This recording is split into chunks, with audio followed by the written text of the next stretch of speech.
All right, let's talk New Orleans Saints. Obviously, the big news when it comes to minicamp, training camp, preseason for this football team is deciding who the next starting quarterback will be for New Orleans. Of course, they made a lot of noise in the NFL draft, selecting Tyler Shuck in the second round.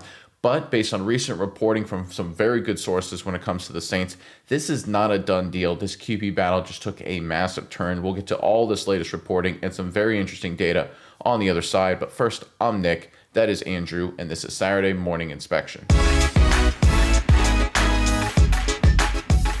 All right, the Saints and the quarterback position have been dominating the news this offseason. Of course, Derek Carr's retiring. You have the addition of Tyler Shuck. What's going to happen with Spencer Rattler? We got a full-scale QB situation with new head coach Kellen Moore right now, and we've got some very interesting reporting coming out of New Orleans. Let's pull it up here, then we'll talk about the data on the other side of the article here. This report is courtesy of SI.com.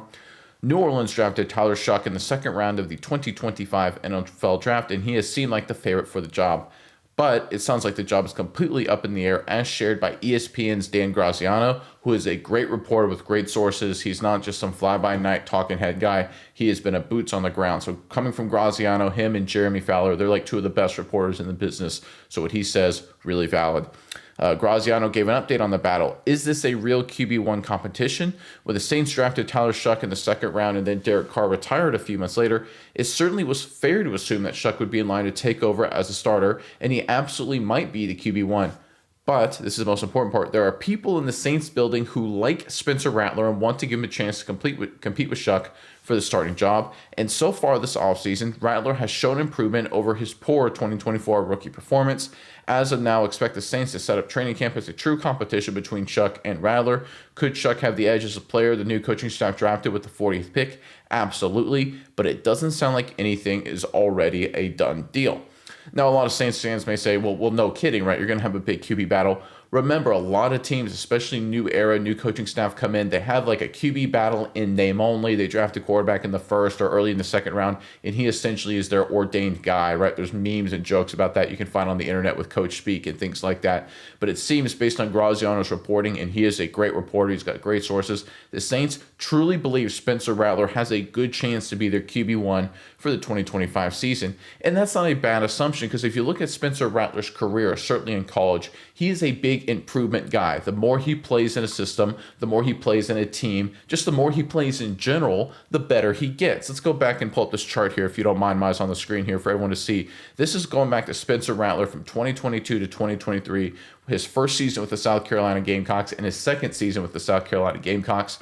And you can see his PFF overall grade, his PFF passing grade, and his PFF running grade, all three categories significantly improved from his first year with South Carolina to his second year. And this was not a static situation with Gamecocks. They made a lot of moves in the transfer portal between those two seasons, right? A lot of shakeups in Columbia, South Carolina. And despite that volatility, Spencer Rattler got better from 2022 to 2023, all three categories. Overall grade, significant bump. Passing grade, significant bump. Running grade, significant bump. Rattler is one of these guys who gets better the more he plays. The more time he gets on the practice field, the more times he gets in the film room, the more reps he gets on Saturdays or Sundays, the better he gets. And let's not discount that. In fact, if you go into the advanced analytics here, let's pull up our second chart here. Two stats I really like to look forward to when I'm trying to see if quarterbacks can develop.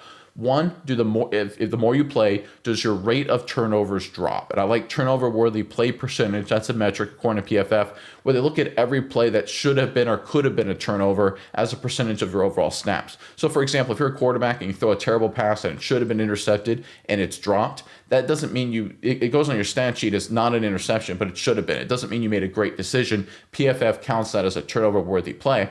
I also look at yards per attempt. Are you able to be more aggressive down the field the more you play? Which makes sense. The more comfortable you are, the more reps you play. Do you take care of the football better while simultaneously getting more production per pass attempt? Those are the two advanced analytics I like to look at if I'm seeing quarterbacks improve. And Spencer Rattler, same thing. Year 1 to year 2 to South Carolina, he improved exactly as you like to see. His turnover-worthy play percentage on the left right there, the blue in 2022, the red in 2023, dropped from his first season with South Carolina by 50%, cut in half to his second season. Love to see that. Well, his yards per attempt on the right there increased by almost half yard per attempt. That is a big leap, right? Point 0.4, point 0.5 yards per attempt. That's a big jump. That's a difference between leading the conference, leading the division, and being about middle of the pack. So that's a significant jump. So this is what we've seen from Spencer Rattler in the past, is massive improvement. The more playing time he gets, the more visibility he gets, the more he's able to put his work ethic into a program. And this is why there are people in the Saints building that are really high on him, because they're seeing the improvement. They saw what happened last year. This was a team devastated by injuries. We understand that across the board. Rattler was not thrown in a position to succeed, far from it. Essentially a lame duck coaching situation, a team just devastated by injuries across the board, playmakers down, right? Young guys in a lot of key positions. Not a good spot for any quarterback, certainly a rookie developmental guy, but it's very clear that Spencer Rattler gets better the more he plays. We're in a better environment with New Orleans. I can see why a lot of people in the Saints aren't willing to give up on Spencer Rattler. We liked him last year coming out of Carolina. Now, we don't know if he wins this QB battle or not. Time will tell, but it's certainly very clear that Rattler has a great chance to be the starting quarterback, the future starting quarterback for the New Orleans Saints. All right, Miles, I know you got a few thoughts on this, but first, Saints fans, in the comment section below, as we get deep into, or closer, I should say, to training camp, the preseason, regular season, football seems to be closer and closer. What's one matchup this upcoming season that you are more excited for than any other, right? Obviously, the schedule's been released. You know who you're playing when you're playing them. Maybe there's a game you're going to see in person, home or away, or maybe there's a rivalry game you've been looking forward to, a little rematch, whatever it may be. Give us one matchup you're looking forward to this season more than any other. Put it in the comment section below. But Miles, over to you now. What are your thoughts on the Saints and this QB position battle? Yeah, Nick, I think, first of all, living in the state of South Carolina, being able to see Spencer Rattler play a lot as while he was in college, there's a lot to take from this, and I think what you said is absolutely true. And I think the most important part is, like you said, the improvement from year one to year two is really impressive for what he was able to do in college, especially since he did lose his two biggest weapons, like you alluded to. Marshawn Lloyd, the running back, left. He went to Southern Cal.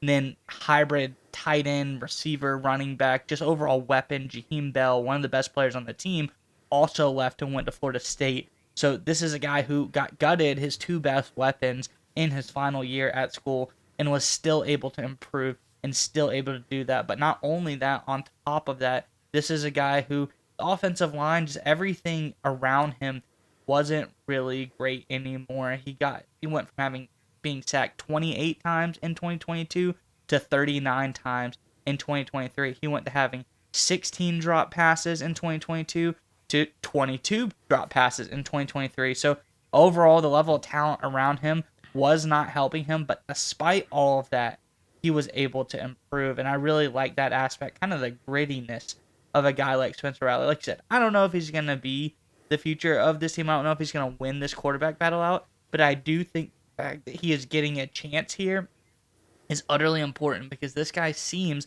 like he can be a very good quarterback if given the opportunity. And just because he has a down year, it's proven over time that this is the type of player where if you give him a chance in a system from year one to year two, he can make some really big changes. And I think that's what's going to happen here. And I think the fact that we're talking about a New Orleans Saints team, Kellen Moore as the head coach, just a guy that is really great with quarterbacks. Whoever steps into this system, we're probably going to see a pretty big uptick in production from them. So Spencer Rattler, very interesting prospect here. I think Tyler Shuck, also a very interesting prospect. We're not down on Shuck. We're just saying Spencer Rattler is not to be slept on. This is a guy that we personally think could do some good work in the NFL, whether it's with the Saints or if he moves on and goes to a different team. So I think he is a very, very intriguing option. I'm glad they're keeping this quarterback battle open, though, because I think Spencer Rattler has a shot here.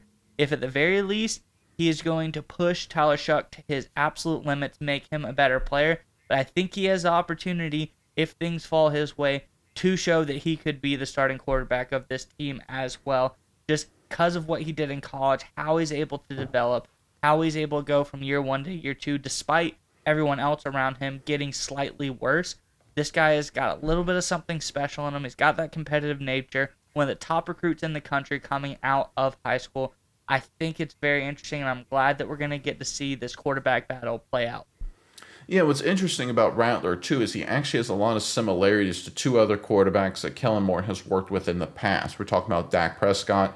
Rattler coming out of the SEC had some flaws coming out of college. A lot of people had some questions about him, and Prescott coming from Mississippi State. He goes to the Cowboys. Kellen Moore becomes the QB coach after he retires, and the offensive coordinator helps develop Dak Prescott. Prescott was a guy with a lot of fundamental flaws, a lot of things he had to clean up. Moore helped him do that. So there's some similarities there. And you can look at Jalen Hurts in Philadelphia. There's a lot of stylistic similarities too. Now Hurts, a little bit different scenario, but we look at him, compare him to Rattler, both transfer guys, both guys with a lot of great physical tools coming out of school, both guys good running. Obviously, Jalen Hurts became a better quarterback early in his career before Moore showed up at the Philadelphia Eagles, but still, Kellen Moore did a lot of good things with that offense with Jalen Hurts. So I think Moore looks at Spencer Rattler and he says, I've made it work with guys stylistically similar in the past. I've made it work with guys who have had to overcome similar challenges in the past. I could make it work with this guy. Now, look, Tyler Shuck was selected early in the second round because his ceiling is sky high, right? His physical tools are on par to like a Justin Herbert, but he's a guy who's had one decent season and he's played a lot of college football. The question is, how good is Tyler Shuck really at playing football? His physical tools are astronomically impressive. The question is he Paxton Lynch or is he Justin Herbert? And I think that's the question the Saints are going to have to answer. And having a guy like Spencer Rattler to kind of compare the two, I think is going to be really important. And Spencer Rattler, by all reports, is getting better and improving and understanding, picking up the offense at a good rate. We'll have to wait and see until training camp starts, right? There's a lot of things they're going to have to shake out, of course. But I think at this point, we can all agree that Spencer Rattler is doing a phenomenal job. And this is a team, if we're being totally honest with ourselves, needs some new leadership when it comes to the players, right?